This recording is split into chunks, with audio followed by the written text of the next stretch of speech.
Hola queridos amigos de Contexto.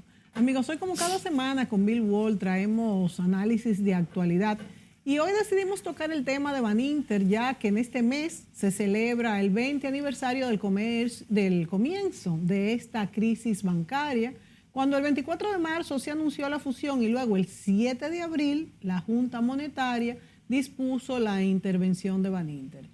Y hablando de crisis, es oportuno mencionar la reciente crisis bancaria que se ha desatado justo hace unos días en los Estados Unidos tras la quiebra o el movimiento fuerte de dos bancos. La Reserva Federal aparentemente está garantizando los depósitos de Silicon Valley Bank y el Signature Bank, que son los dos que han tenido este fuerte movimiento, pero parece que el efecto contagio aún no ha terminado y hay peligros con el First Republic Bank, que está, parece, en la cuerda floja. Los mercados han reaccionado al colapso y las acciones bancarias han bajado. La Fed dice que investigará la supervisión de estos bancos. El oro desde hace unos días ha estado subiendo y la situación ha causado estrés en las bolsas europeas que llegaron a registrar su mayor caída diaria del año. Habría que ver, señores, cómo todo esto repercutirá en la economía dominicana, en los intereses y en el valor del dólar peso.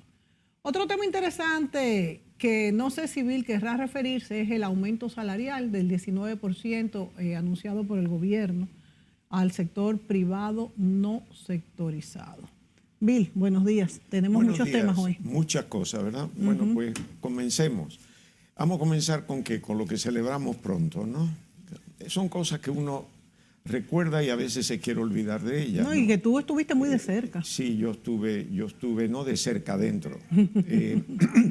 El hecho es que sí, fue un 24 de marzo, un lunes, cuando se anuncia la fusión, en el sentido de que ya tanto el Baninter, que era el que vendía realmente, y el Progreso, que era el comprador, habían llegado a un acuerdo de compra y venta, cosa que sorprendió muchísimo al mercado, porque Baninter, no obstante que no mostraba en sus libros todas las operaciones, pero aún con lo que mostraba, era un banco más grande y además sabíamos todo. Baninter tenía 105 sucursales en aquella época. Y de hecho era un poco sorprendente que un banco más pequeño, con menos recursos, fuese a comprar un banco más grande. El problema surge en ese momento, a partir de ahí, pero en realidad ya esto venía de años atrás, de varios años atrás, más desde el 95-96. Pero volviendo a ese día interesante, suceden varias cosas al mismo tiempo.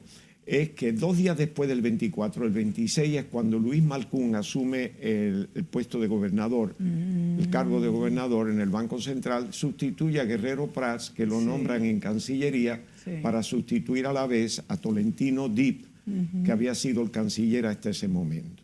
Por consiguiente, a los 2 días de anunciarse esta fusión de dos bancos, entre ellos Baninter, pues llega el nuevo gobernador al Banco Central. Miércoles. El jueves por la tarde, como 4:30, 5, no se me olvida porque fui a visitar a un amigo que estaba en la Plaza de la Salud y salía, en ese momento estaba en el parqueo, me llaman del Banco Central que si puedo ir a la mañana siguiente a las 8 a una reunión en la Gobernación, piso 12, y allá llegué a la mañana siguiente, ¿no? Y estaba el grupo, el gobernador estaba en su despacho, estaba atendiendo a alguien, y en un saloncito, no muy grande, pero muy aceptable. Y yo me senté en un sitio donde veía el mar Caribe, porque digo, el mar me gusta mucho y me relaja, ¿no? Y yo no sabía lo que me iba a encontrar ahí. La idea es que me llaman porque el estado financiero auditado por una reconocida firma de auditores del 31 de diciembre, mostraba un total de activos de unos 25.000 millones de pesos. Y el documento de compra y venta tenía un adendum de las instituciones que Baninter le vendía al Progreso, que era el Baninter, la Intercontinental de Seguros, el Trust fuera y no me acuerdo cuál otra. Entonces, ahí en ese adendum era un listado con los nombres y el total de activos. Y ahí muestra Baninter con un total de activos de algo más de 82.000 millones. Entonces, al Banco Central le sorprendió cuando vio ese documento que esa diferencia tan grande entre lo que decía el estado financiero auditado y ese adendum. Y claro, me piden a mí como, conocedor de la banca, banquero de experiencia. Yo había llegado al país al principio del 95 y ya me conocían por mercado de valores y la banca, el programa que tenía y demás.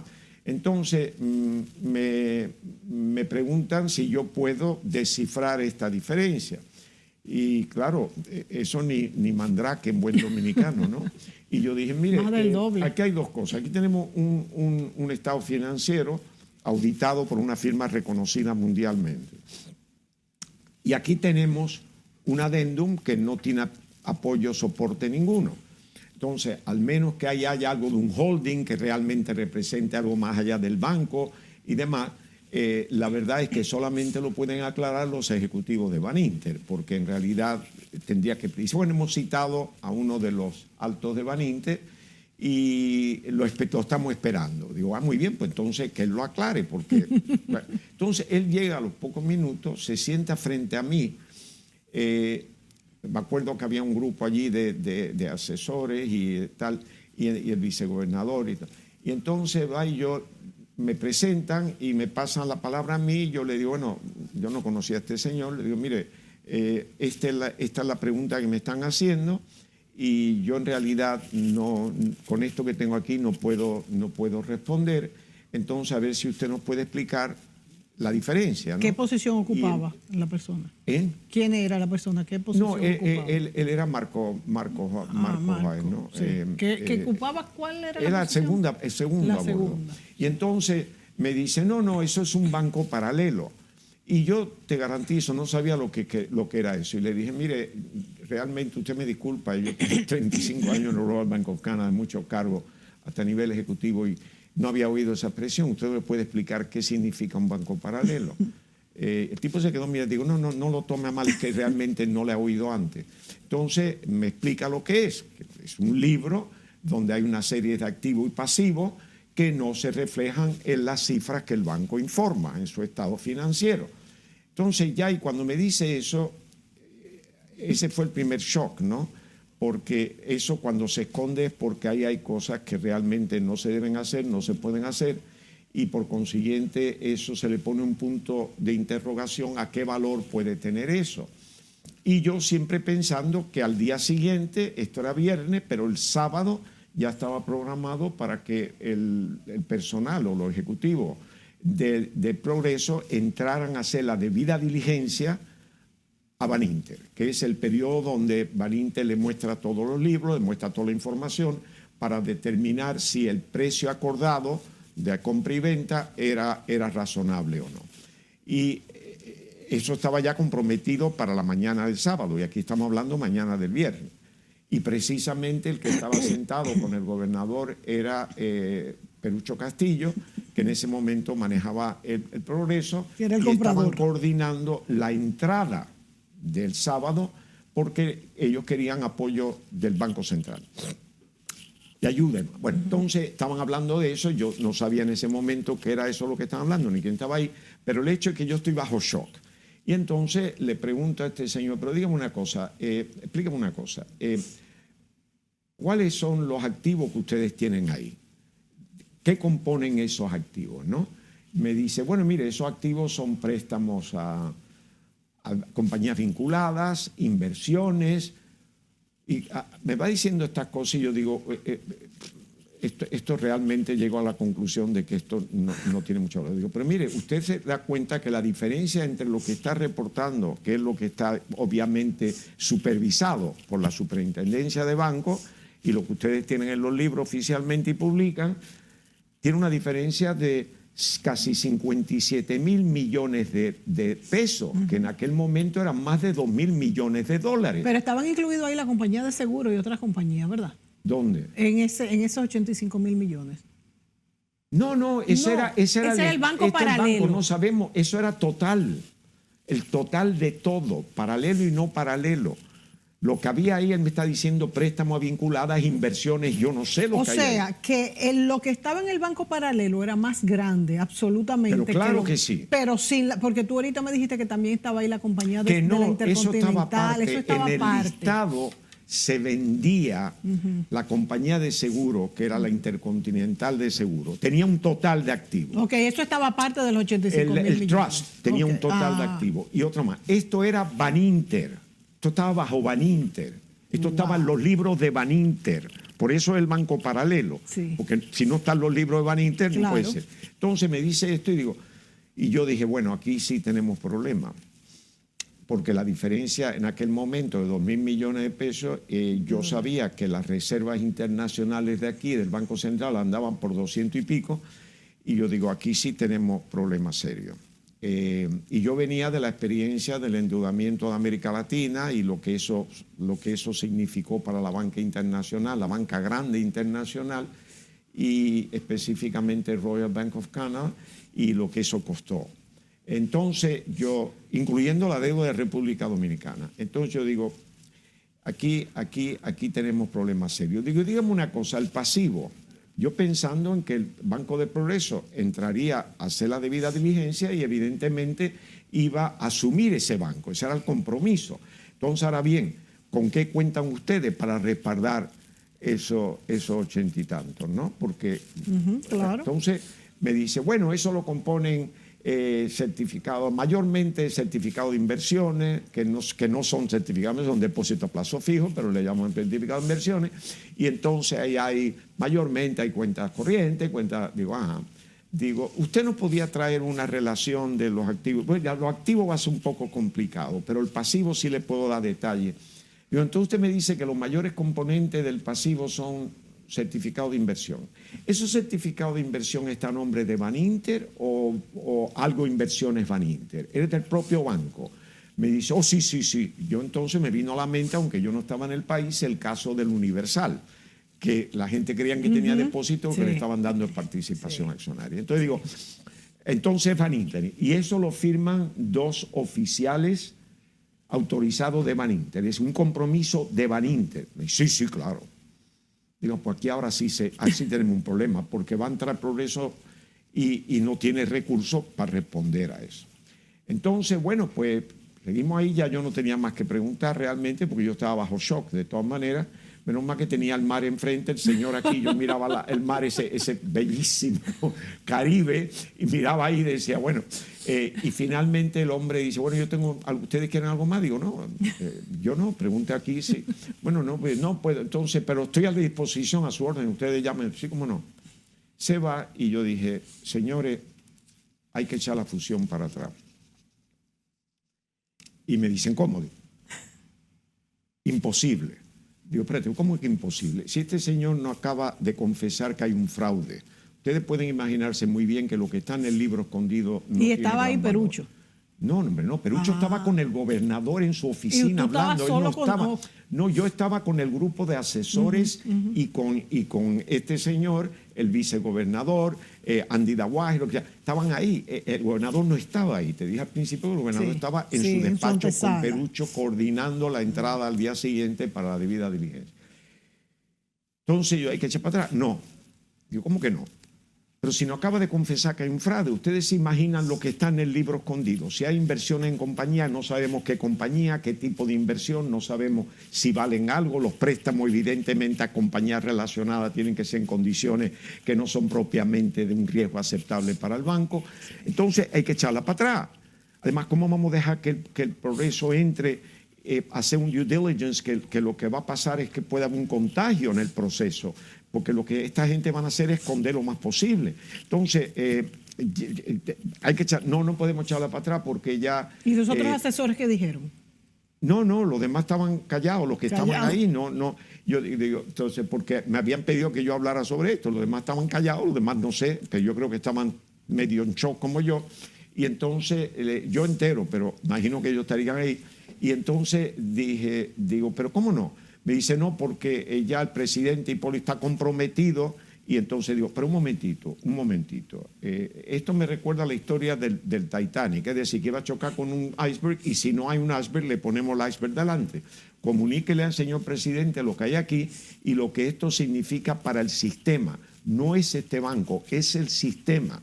Con esas cifras que están poniendo ahí, este banco es casi del tamaño en aquel momento de Reserva y Popular combinado y va a arrastrar el sistema. Sí.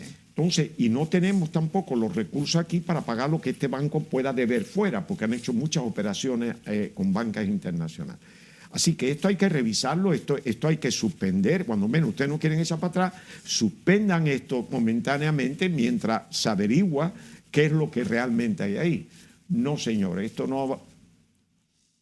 Bueno, pues nada. ¿Y entonces para qué te llevaron? No, porque si no iban a llevarse a ya era muy tarde, desde luego, para hacer algo, pero cuando menos que no entrara al progreso, Claro, eso podía traer, si no se maneja bien, que la gente empezaran a cuestionar, pero ya la gente cuestionaba a Baninter porque en realidad pagaban el 36 por certificado de inversiones, y por otro lado se cobraba en el sistema en préstamo el 33, o sea, un banco no puede pagar por encima. Y ya habían gente que cuestionaban realmente este crecimiento enorme, apoyada por una publicidad enorme, aquello de sólido como Baninter y todas esas cosas, de manera que, pero había una duda ya en el mercado que no confiaban, ¿no? Entonces, claro, tal vez no querían crear más esto, pero digo, bueno, pero se puede decir que está en proceso de negociación porque nadie sabe que estamos aquí, está todavía en proceso, hay ciertas cosas que tienen que completar para entrar a hacer due diligence y por tanto vamos a dejarlo una semana, ¿verdad? Eso nos permite que entre la superintendencia y nos aclare qué hay ahí. Eso no. Bueno, pues mientras este señor nos envía parte de la información que yo no esperaba, pero nos envió, pero solamente con los depósitos. Y realmente eso a mí, los depósitos eran reales, tenían que ser reales. Lo que no era real era lo otro. Entonces, me puse a ver el documento de compra y venta. Y el documento de compra y venta es una joya. Primero decía que por un periodo no mayor de 3 meses, durante el periodo de la debida diligencia, el Progreso iba a administrar Baninter. Yo digo, pero es que no se puede, un banco no puede administrar otro banco simplemente porque el otro banco le está mostrando los activos y pasivos para determinar el valor de compra. No puede, la administración tiene que continuar siempre en manos de los dueños de ese banco. Eso no hace sentido. Número 2, una serie de compañías. El resto de las principales compañías del grupo de Ramón Báez Figueroa iban a salir libres de deuda. Y ahí estaba el listado con el nombre de todas estas compañías y la deuda que tenían. Eso en la negociación, eso se iba a cancelar. Pero una pregunta, ¿cómo las empresas de ellos, del grupo, iban a salir libres de deuda? Si debían, ¿quién iba a saldar eso? Bueno, exactamente, supuestamente el comprador. O sea, que en el precio también había que sumarle el hecho de que, eso no estaba claro, pero se asumía. Sí. Las dos otras cosas son más sorprendentes, pero más fácil de entender. Los préstamos incobrables lo iba a asumir el Banco Central de la República Dominicana.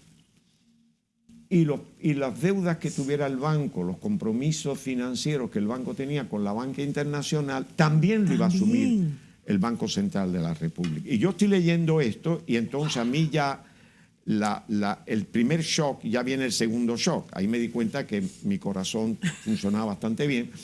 Y yo, claro, eso nos muestra, no nos tienen que dar más datos, eso nos muestra que este banco... Olvidemos los 50 y tantos mil, olvidemos. Y vámonos a lo que está registrado, porque todo esto, si se saca algo de ahí, somos dichosos, pensé yo, porque evidentemente esto no tiene sentido. Claro, ya el si documento nadie va a pagar. Claro, el documento lo reconoce y yo no concibo como el Progreso acordó esto. ¿Y quién hizo ese documento? Ese documento lo preparó, no voy a decir el nombre aquí, pero fue ¿quién? un abogado. ¿De qué parte? Alegó él posteriormente que él era el abogado del Grupo Progreso y que él redactó ese documento de acuerdo a lo que lo hicieron ahí. Entonces la gente del Grupo Progreso estaba enterada de lo que estaba pasando. No, ellos sabían que las cifras que se reportaban no eran las verdaderas. Tengo entendido que alguien, no voy a mencionar nombres tampoco, de ese grupo, dijo, pero señores, si nosotros vamos a comprar este banco, si resulta que, como un banco, ¿verdad?, de 25, si el banco tiene 80 y tanto, pues mejor para nosotros. Bueno, eso es una forma que ni la gente de la Duarte, ni los chinos de Bonao se le ocurre, porque tiene que saber que si están reportando 25, todo lo otro demás, por lógica, como bien lo dice ese documento, lo tienes que asumir claro. tú, y el hecho de que tú en el documento ponga que eso es el central, tú lo puedes poner como la declaración de independencia de Núñez de Cáceres, que dijo que somos la Haití español, contando con la Gran Colombia, y no lo sabía ni la Gran Colombia, ni España, ni nadie. Pues eso es. Pero si tú me pones eso ahí y tú lo firmas, francamente, no voy a decir lo que yo pienso al respecto, pero yo veo el documento y todavía no lo creo. Finalmente le digo a la gente, pero mire, señores, si aquí el que está comprando es el Banco Central, mire lo que dice el documento. Aquí ya confeso de que no hay recursos para cubrir lo que hay ahí. Y estamos hablando de cifras grandes. Entonces, explíquenme, porque ¿qué tal? Bueno, una reunión, y en la reunión de almuerzo ya salió Perucho Castillo de ahí, pasó delante, los conocemos, nos saludó, siguió para un salón, que es el salón, tengo entendido, porque después lo conocí muy bien, pero en aquel momento el salón de la Junta Monetaria, donde él se iba a reunir con funcionarios del Banco Central y demás para coordinar qué clase de apoyo el central le podía dar. Pero estamos hablando de apoyo, no sé, yo no sé si hablaron apoyo monetario, que era lógico que lo iban a necesitar mirando ese documento, sino posiblemente apoyo personal, no sé lo que fuera. No supe el contenido de esa conversación, pero de hecho tal. Entonces, en el almuerzo es que me informan que primero hay una acción interesantísima, que se devuelven unos cheques de administración de Baninter, de la Cámara de Compensación, alguien dio esa orden, el gobernador saltó de la silla que me pareció como un leopardo. ¿Cómo se lo fue? Digo, pero están locos. Si ustedes devuelven un cheque de Cámara de Compensación sin tener propósito de esto, eso quiere decir que se acabó Baninter, porque es que nadie va a aceptar un cheque de administración, eso es efectivo, ¿y en base a qué? Bueno, dice uno, bueno, en base a que, como sabemos que aquí hay un fraude, pero no es así la manera de hacerlo. Tú vas a crear un pánico y va a hacer que la gente ¿Pero quién dio la orden de que se devolviera? No voy a decir nombre. Ok, pero dieron la orden de que se devolviera. No, claro, dio la orden que echaran atrás eso. La orden se dio, pero dio tiempo a decir, echen para atrás eso, porque, vamos, lo que pasa es lo siguiente. Tú te encuentras ante una situación inesperada, para la cual no hay institución del mundo que pueda estar preparada. Te cae encima una cosa como esta, que yo no lo he visto antes, porque yo estaba ahí, claro, yo en otras instituciones no he estado. ¿Cuándo fueron que las autoridades supieron que había un caso como esto? Y realmente fue en ese momento, aunque había muchos indicios, que donde falló la superintendencia de aquel entonces, porque había muchos indicios de que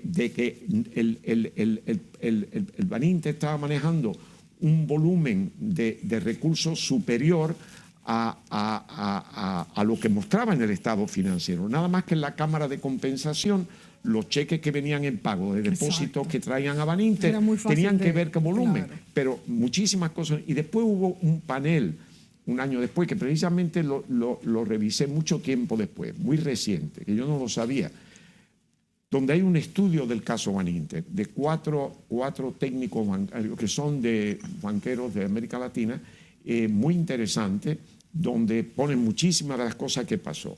Y vamos a darle el reloj atrás, porque eso se parece en parte a lo que está pasando, aunque en mucho menor escala, a lo que está pasando ahora en los Estados Unidos. El asunto es que se descubre que todo esto comienza, lo dijo Marcos Báez en otra reunión, que todo esto comienza, el banco se funda Baninter en 1986, él alega que desde el comienzo comienza el libro paralelo. El libro paralelo usualmente lo que tiene como intención es tal vez esconder algunas cosas para fines de impuestos, ¿no? Pero después ya pasa a otras cosas, ¿no? El problema fue que Baninter primero no aplicaba el sistema uniforme que exigía la superintendencia en cuanto a la contabilidad.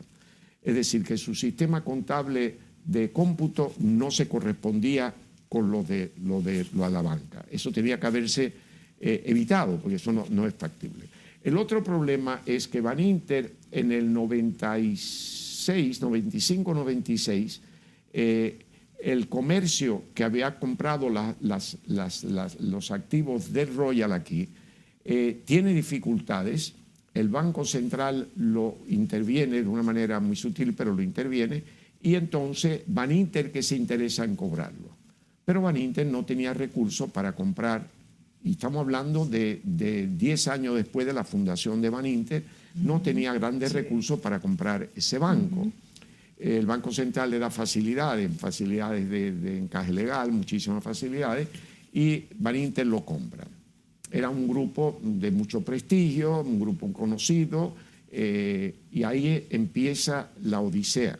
La odisea empieza porque empiezan a adquirir una serie de medios de comunicación, listín diario, una serie de canales de televisión. O sea, en el mismo momento que compran la cartera de Royal. A partir de comprar el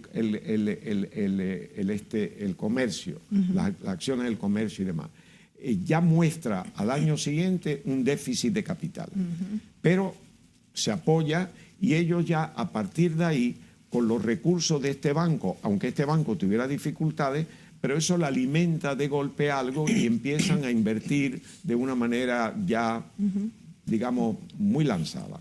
De manera que cuando entran al año 2000, que no fue tanto tiempo después, eso fue en 96, 97, tenían todavía déficit de capital, obviamente. Entonces, ya en el año 2002, el Banco Central, tal vez antes, pero en el 2002, ya para esa época el Banco Central le ha redescontado cifras grandes a Baninter. Y comparado con el estado financiero de Baninter, lo que se mostraba en redescuento eran varias veces, como 6 o 7 veces el capital que ellos decían que tenían. Pero esa es una cifra, como sabemos todos, que no era real. Entonces, el Banco Central estaba preocupado porque le había llamado bajo el título de iliquidez temporal, pero era una iliquidez crónica, que además tampoco el banco le estaba diciendo al Banco Central la realidad. El Banco Central le prestaba porque evidentemente era un banco importante, quería apoyarlo, pero el Banco Central definitivamente no sabía las dimensiones de lo que había ahí. Pero también tenían que haber cuestionado, y lo mismo la Super. Pero no se hizo, era otro mundo, no estamos hablando del mundo. Y no había las reglas exactas. Y entonces ahí evidentemente viene el caso de que en noviembre, el 21 de noviembre del 2002, sale la ley de financiera, de banco y financiera, que es la ley 183-02. Y ahí se crea un fondo. Se menciona la creación de un fondo de contingencia con aporte de la banca para garantizar a los depositantes, que existe ya hoy. Claro, en aquel momento todavía no había entrado esa ley en vigencia y por la sencilla razón de que, típico del sistema nuestro, de que la ley sale el 21 de noviembre, pero tienen 18 meses para redactar los reglamentos. Por consiguiente, y lo digo esto con la idea de que muchas personas que dijeron que no se tenía que haber pagado del erario público, el Banco Central, los depósitos de Baninter al público, porque había esa ley que lo hubiera limitado. Esa ley no había entrado en vigencia y el fondo no existía aún, ese fondo para poder responder, y mucho menos la cantidad que estamos hablando. Ese fondo que basado en esa ley que entró en ese año 2002 era hasta 500.000 pesos. No me acuerdo si en aquella época eran hasta, no me acuerdo si eran 100.000 o 150.000. Wow, muy bueno, poco. pero espérate, pero muy bajo comparado con hoy. Sí. Pero estamos hablando, en la época que entramos en Baninter, el peso estaba 21 por 1. Sí. Y en el 2000, en el 1998-99, por ahí estaba 15, 14 por 1. Entonces todo es relativo, ¿no? Sí. El mundo es relativo. Entonces, pero todavía no estaba en vigencia, no había fondos, no existían los fondos. Entonces, para tú resarcir al depositante, recurría exclusivamente a la liquidación del banco y lo que pudiera recuperar.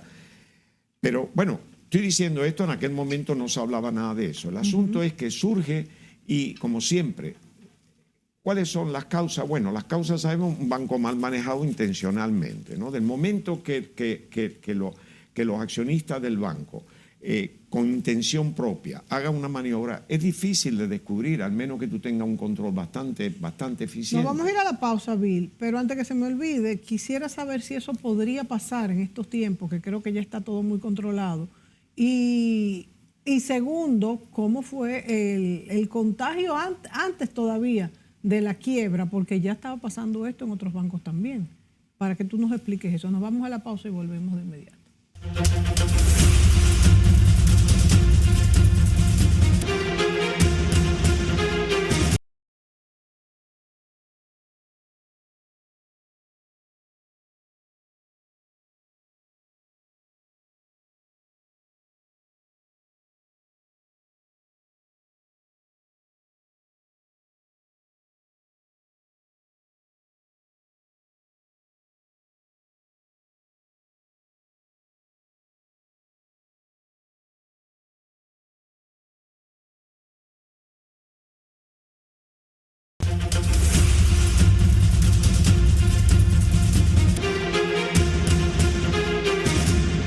Amigos, nos acompaña Bill Wall como cada semana y me parece sumamente interesante que un testigo y no solo testigo, sino que estuviste ahí evaluando todo lo que fue esta operación, nos cuente esto hoy que se cumplen, en este mes que se cumplen, señores, 20 años.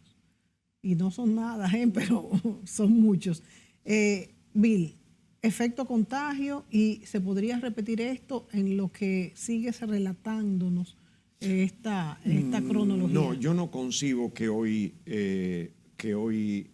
con la forma en que ya se está operando al nivel nuestro, me es difícil para mí concebir que lleguemos a una situación como esa. Puede haber, como han habido, algún banco pequeño que haya quebrado, que no ha afectado esto, pero riesgo sistémico, en fin, al menos que haya algo que yo desconozca, pero que no lo creo. El riesgo sistémico que sufrió el país en aquel momento, donde para mayo del 2003, con una tasa de cambio de un 36-1, sí, señor, el sistema bancario nacional, exceptuando los bancos extranjeros que operaban aquí, que eran principalmente el Scotia y el Citi, como ahora, sí, estaba realmente quebrado. No voy a decir técnicamente quebrado, voy a decir quebrado. Y la preocupación mía venía precisamente que en aquel programa de televisión que yo tenía, Bill Wall, Inversiones y Finanzas, con imágenes, yo hacía un ranking de los bancos cada 6 meses con información de la Super. Entonces era folletos que venían, ¿no? O sea, y yo chequeaba. Y yo ponía la posición de los bancos. Y yo sabía ya en esa etapa, 1 o 2 años antes de Baninter, que la banca estaba prestando su cartera. La composición de su cartera en dólares estaba sobre el 40% de la cartera en dólares. Y por supuesto eso quiere decir que la gran parte de los deudores no generaban dólares. Entonces, un préstamo en dólares estaba al 14%, un préstamo en peso era al 33%. Wow. Lo que pasa es que en la época del actual presidente, del gobernador del Banco Central, esos 4 años del 96 a 2000, que fue la primera etapa de Héctor Bardel Albizu, él introdujo el sistema de crawling peg, que es una depreciación del peso basada en la tasa de inflación, que en aquel momento se depreciaba, y yo lo calculaba, yo inclusive hice un programa sobre la comparación entre ese sistema que teníamos aquí y otro sistema en el mundo donde dejan flotar la moneda y qué impacto tenía. Por consiguiente, yo estaba muy consciente, además que eso era parte de la carrera bancaria, del riesgo cambiario que existía. La banca ignoró el potencial de riesgo cambiario y en estos 4 años se acostumbraron a que Valdés Albizu, sin fallar, 3,75 el promedio que él depreciaba anualmente el peso frente al dólar. Fabuloso. Entonces, si la gente se acostumbra en ese periodo, llega el momento donde dicen, bueno, si yo tengo un préstamo al 14, ponle un 4 más. Quiere decir que en el año, en términos de peso, me va a costar 18. Eso comparado con un 33, Claro, me voy vale para el la 18. pena. Ahora, ¿qué pasa? Yo en aquella época, más que hoy, pero todavía hoy se hace, se dependía mucho de las garantías físicas que el banco tenía. Hoy se le ha dado mucho más énfasis desde entonces a la capacidad de repago de la deuda, que es como debe ser. Pero en aquella época tú tomabas un préstamo y ponías en garantía tu casa o una propiedad, donde fuera, en medio de la nada, y daba eso. Claro, al 14 por 1, quiere decir que si tú tomabas $1 millón prestado, eran 14 millones o 15 millones de pesos. Si tu propiedad en ese momento valía 20, 25, pues feliz. Pero ¿qué pasa? En el mayo del 2003, la tasa estaba a 36. Y si tú habías tomado 2 años antes o 3 años un préstamo en base a 14 o 15 o 16, como existían en los libros de Baninter, entonces tú te encuentras que tiene un préstamo que tiene que pagar en dólares de $1 millón y tiene una garantía de 20, 25 y ahora te cuesta 36. Quiere decir que nadie va a pagar nada, porque que se quede con la propiedad. Claro, entonces, ¿qué fue lo que le pasó a Baninter? Luego, que tenía las inversiones propiedad. que tiene Baninter en empresa propia, eso no era necesariamente para pagar los préstamos. Tomamos un préstamo en Baninter, se hacían de dinero, te gastaban el dinero, pero eso no se iba a pagar nunca y eso no tenía garantía física, ¿no? Entonces, tú te encuentras con una situación donde la banca está. Entonces, habían bancos que tenían depósitos sustanciales en Baninter. ¿Y quién no depositaba en Baninter pagándote el 36? Pero obviamente eso ya es una señal de que hay algo que no funciona. Las propias autoridades sabían que estaba pagando el 36. Exacto. Entonces, ¿qué pasa? No solamente Baninter tiene esa situación, sino que yo descubro cuando ya estoy dentro de Baninter, con el comité de administración, que éramos los tres mosqueteros, entonces descubro que ahí había obtenido Baninter un préstamo de $30 millones de reserva, porque las autoridades ya a última hora le dijeron, tú tienes que fortalecer tu capital en $100 millones, que no eran suficientes, pero que tenía que fortalecer. Entonces él sale a reserva, toma los 30, le promete a reserva cartera de Baninter para garantizarlo, ¿verdad? Y entonces se la entrega. Cuando nosotros vamos allá... ¿Pero esa cartera servía? Esa cartera, verás tú, resulta que esa cartera no se la llegó a entregar cuando nosotros entramos. Entonces nos encontramos con que Reserva está reclamando la cartera y esa cartera ya tenía que ir al Banco Central para responder al dinero que el Banco Central está metiendo en Baninter para pagar. Es decir, toda una maniobra donde ya la idea de Baninter no era vender. La idea de Baninter era, ya tenía los cheques de administración preparados, era comprar la Asociación Popular de Ahorro y Préstamo, que también fue una cosa que se echó atrás a tiempo. ¿Verdad? Entonces, la idea era que ellos necesitaban recursos y ya los depósitos no eran suficientes. Comprar un banco como una asociación que tenía grandes recursos, obviamente de otra manera, ¿cómo iban a disponer de esos recursos? Que es un banco de ahorro y préstamo es otra cosa, pero lo hubieran hecho y entonces se querían quedar con todo eso. Habían comprado también otro banco antes, no me acuerdo si compraron el Osaka, compraron el Banco Exterior, eran formas de recibir dinero para ellos poder llevar esta bola de nieve. Así que definitivamente nunca se me olvida que cuando yo vuelvo al país a principios del 95, en ese año, yo tenía una consultoría en uno de los bancos locales por 3 años y en ese periodo, 95-96, me invitan a un programa de televisión para hablar sobre el desarrollo de los mercados de valores en América Latina. Y estando frente a las cámaras, ya en el aire, uno de los 3 que estaban en el programa me invita, me dice, señor Wall, antes de tocar el tema de mercado de valores, les quiero hacer una pregunta. ¿Usted cree que el sistema bancario dominicano es solvente? Si tú has visto un gancho alguna vez. Y yo dije que no, que por los estándares internacionales no lo era. Digo, pero quiero aclarar lo siguiente, no es para que la gente vayan corriendo a sacar su dinero. Sencillamente no lo es. Hay que fortalecer la superintendencia y la regulación de la banca. Y se lo digo porque yo vengo de un banco que era el mayor acreedor financiero de República Dominicana, el primer banco internacional, se crearon otro banco, pero en este país, que fue el Royal Bank of Canada, y estuvimos liderando el Steering Committee de la negociación de la deuda externa.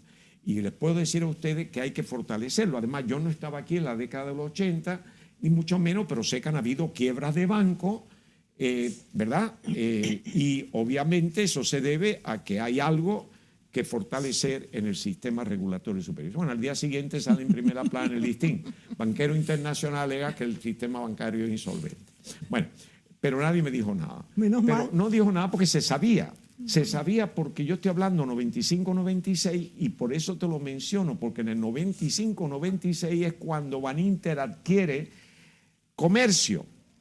Y Comercio estaba muy mal. En el 96 hubo que apuntalar el Banco de Popular y los bancos depositaron porque sí. también hubo un momento de liquidez. Es decir, la banca estaba pasando bajo situaciones difíciles y se debió precisamente a que no estaba debidamente fortalecida la función de supervisión y regulación. Eso fue en el 96. Eso fue en el 96. Y lo otro es también que empezaron a abrir una serie de bancos locales a personas que no eran de la banca. Por ejemplo, contrario al caso del Popular, donde el Popular se apoyó mucho al inicio en el Banco Popular de Puerto Rico, sí. y los grullones entraron en eso y se formó un banco realmente como debe ser, un banco comercial, que fue el primero, porque Reserva era más bien en aquella época Estado, ¿no?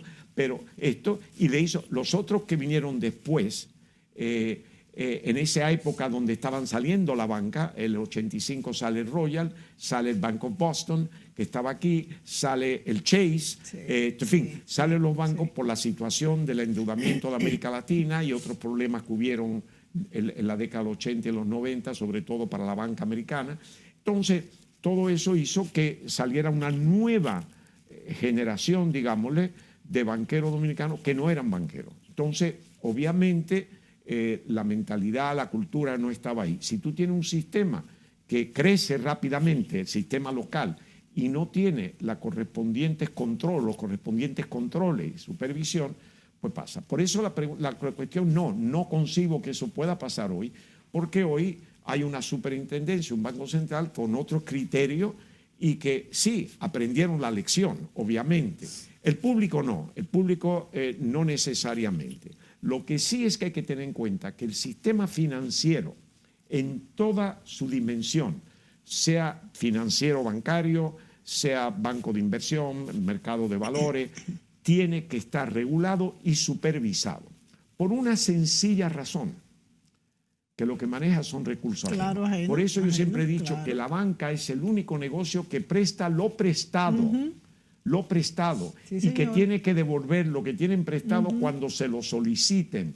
Por consiguiente, tiene que estar muy consciente de la cuestión de liquidez, de un equilibrio entre los recursos que generan los depósitos, un equilibrio con los recursos que ellos prestan, porque tienen que estar pensando siempre en que no que venga un corralito, pero que tienen que responderle al depositante de acuerdo a las necesidades del depositante, y por consiguiente tienen que tener esa precaución. Del momento que se pierda el hecho de que se presta lo prestado y que por consiguiente es casi, ¿qué te digo yo? No voy a decir una función de fideicomiso porque no lo es, pero tú dispones, entonces tiene que estar administrado, tiene que tener medición de riesgo, calificación de riesgo, liquidez, relación de capital, como después salió Basilea como resultado del endeudamiento elevado en América Latina. Basilea crea una base de capital que está fundamentada en los activos de riesgo. Y entonces después te pone una medida de cómo se mide ese capital, Tier 1, Tier 2, Tier 3, qué tipo de liquidez. Tercero, ya te hacen, sale con un test, un examen de estrés, que te hace un análisis, la banca tiene que hacer un análisis de que en la peor circunstancia cómo usted puede responder, a ver qué capacidad tiene para generar recursos de los préstamos o el tipo de inversión que tú tengas. Es decir, eso es lo que hoy yo creo que estamos conscientes. La banca aquí se le impone el Basilea I. Es decir, los tiempos han cambiado muchísimo desde entonces. Yo no lo veo. Y para un riesgo sistémico, que un banco pequeño, sí. Antes de irnos, Bill, a la parte internacional de estos bancos que han tenido problemas en los Estados Unidos, que no sabemos cómo se va a reflejar. De hecho, se está reflejando en el mercado, en las acciones, en Europa y demás. Te quiero preguntar, ¿esas compañías relacionadas con Baninter llegaron a pagar las deudas? ¿Esos préstamos de libro? No. Eso finalmente, eso fueron activos. Mira, Basura. Baninter se vendieron al Scotia, porque el Scotia compró activos de Baninter. Se le vendieron al Scotia la cartera. El Scotia me interesa la cartera, pero fuera de esa cartera estaban los vinculados. Los vinculados se quedaron paralizados por instrucción de la Junta Monetaria, que era obvio. Nosotros, en el proceso de administración del banco, que era el primer paso hacia la eventual liquidación, pero no se hablaba de liquidación por razones obvias. En ese proceso nosotros lo que hicimos es recortar gastos, tratar de recuperar cartera que no era vinculado, porque eso era otra cosa. Eso era, para mí, recuperable. O sea que los vinculados no se recuperaron. No, yo creo que no. Se recuperaron algunas cosas, por ejemplo, algo se recuperó, pero realmente a vaca muerta, ¿no? Todavía están ahí. Qué barbaridad, ¿eh? Yo, por ejemplo, me encargué de todo lo que era la posición en dólares porque me conocían fuera de aquí en la banca y internacional por haber estado en el Steering Committee, en las negociaciones de Brasil y todo eso, representando 50, me conocían. Entonces, por consiguiente, yo me encargo de esa situación. Y fíjate bien que fue un caso muy delicado, porque Baninter debía a los bancos más de 400 millones de dólares y yo sabía que al entrar al Banco Central, eso se convertía en deuda del Estado dominicano. ¿Cómo ha sido? Los préstamos o las obligaciones que tuviera el Estado dominicano en el exterior, prestada por la banca, tiene una cláusula de cross default, que se llama, de default, que si tú dejas de cumplir con una deuda, todas las otras deudas se aceleran. Entonces, yo muy consciente de eso, porque yo había insistido en poner eso en todas las cláusulas cuando yo prestaba dinero en América Latina, o el banco prestaba a través mía. Pero el hecho es que estaba muy consciente. Entonces, la idea mía de un principio fue que la banca nacional tenía que asumir la deuda de Baninter en el exterior, para que no nos cortaran el crédito. Porque yo no estaba aquí, pero sabía que en los años 80 no bajaban combustible a menos que se pagaran cash. Entonces, eso hubiera paralizado, eso hubiera sido lo último. Entonces, yo digo, la posición internacional ahora mismo es mucho más importante que la nacional. Una vez que se tome la decisión de pagar a los depositantes con títulos del Banco Central, que tampoco yo estaba de acuerdo. Yo había dicho de Hacienda a 5 y 10 años. Pero bueno, ahí eso es para hacer un programa nada más que de eso. Sí. Pero no se aceptó, entonces lo asumió el Banco Central. Por varios motivos, algunos que yo considero válidos y otros había que verlo. Pero bueno, el hecho es que en ese instante me llaman, a los 2 días está yo ahí en Baninter, me llaman un banco de fuera, o llaman y me pasa la llamada que tiene un depósito en Baninter de $100,000 y que tienen los inspectores del FDIC, que es el que está involucrado en el caso de Estados Unidos, que es el ente que garantiza a los depositantes, no es la Reserva Federal, es el DFI, que cobra por eso, e inspecciona los bancos. Entonces, el asunto es que tiene esos inspectores y le están diciendo que ya conocen la situación de Baninter y que le exigen ahora un 100% de provisión por ese depósito. Es decir, que por los 100,000 tienen que tener 100,000 ahí. O sea, que no lo pueden prestar. Entonces me dice, pero lo peor para ustedes, señor Wall, es que están indicando que van a considerar que toda la banca dominicana se le exija lo mismo. ¡Wow! Entonces yo me asumí unas atribuciones que no tenía, que dije, no, un momentito, le vamos a pagar lo suyo eso lo vamos a pagar, le vamos a hacer un ajuste de interés porque no el periodo completo. Entonces yo escribo una carta para que la firmara el gobernador del Banco Central. Y la carta iba dirigida al Fed, a la oficina de la moneda de Estados Unidos que está en Atlanta, que no es el Fed, y porque yo había trabajado con el Royal en Venezuela y tenía América Latina a mi cargo al final, conocía muy bien al ADI, que es el sistema de pago de Latinoamérica, que no estamos incluidos en él, pero son todo el sistema bancario de pago de América Latina. Es el ADI. Entonces, al ADI. Entonces, yo lo que hago es que escribo esa carta, la redacto, diciendo que Baninter, al ser intervenido por el Banco Central, representa riesgo del Banco Central y por lo tanto del Estado Dominicano. Esto es un caso de un banco aislado, no afecta al sistema, yo no iba a decir otra cosa, no afecta al sistema y por lo tanto queremos que el resto del sistema bancario no entre en cuestionamiento y en segundo lugar estamos comprometidos a cumplir con las obligaciones de Baninter y lo vamos a hacer a medida que veamos las condiciones y la tal. Bueno, me cambiaron una palabra, la firma Malcún y se manda a esas 3 oficinas. A partir de ese momento yo paso a la segunda fase de ese plan, que era pasarle las deudas con la banca exterior a la banca dominicana a cambio de certificado en peso del Banco Central. Para eso, la única calificadora de riesgo que estaba aquí grande era Fitch, pero la oficina de Fitch estaba en Venezuela.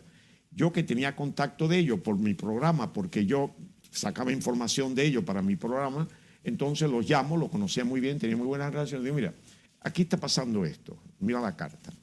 Por consiguiente, yo lo que quiero que ustedes consideren que el caso Baninter es aislado, me lo dejan como gobierno dominicano, no tienen que poner ninguna calificación, pero el resto ustedes lo califican como está funcionando, porque ahí no hay nada. Por favor, si van a cambiar algún ranking de ellos, algún rating, me lo dicen antes. Se aceptó, se nos acabó el tiempo, Bill. Y ellos mensualmente me enseñaban los cambios que hacían mensual. Nunca se cambió, por lo cual la banca mantuvo su rating fuera y pudo absorber entonces con préstamos de fuera lo que debía Baninter. Yo creo, Bill, que deberíamos de hacer la semana que viene una continuación, ya no de lo de Baninter, aunque toquemos algunas cositas, sino de este desplome en los Estados Unidos y cómo pudiese esto repercutir en lo que es el mundo entero, la República Dominicana y Estados Unidos, por supuesto, Europa. Tengo entendido que estos bancos estaban tomando prestado a corto plazo por ser más barato y entonces obviamente No, un corto plazo es más caro ahora. No. Ahora, pero antes no. No, pero antes todo el mundo tomaba, ¿no? Por eso. No, pero por lo que eso. pasa es que son bancos regionales. Pero vamos a dejar ese Pero tema hablaremos. para Pero no hay que semana preocuparse. Yo le digo desde ahora, Eso antes es de que importante, cierre, qué bueno. que el sistema bancario actuó muy bien. La Fed, bien. yo pensaba que no iba a pasar un riesgo sistemático, no lo tiene. La Fed ha actuado rápido y contundentemente. Y de hecho, yo mantengo que este mes van a subir la tasa en 25 puntos básicos. Va a yo seguirla. mantengo eso. Ahora, veremos, pero el próximo programa programa lo vamos a pero hacer. para la tranquilidad, no hay ahora mismo, no se perfila ahora mismo que de esto va a ningún ser riesgo sistémico. corralito, mucho menos. Muy importante. Gracias, Bill. Interesantísimo este programa, es histórico, 20 años después, pero sabemos que la economía dominicana se resintió muchísimo durante ese año y los 2 que le siguieron y fue el único periodo donde realmente tuvimos un bajón económico en la República Dominicana. Amigos, será hasta la próxima.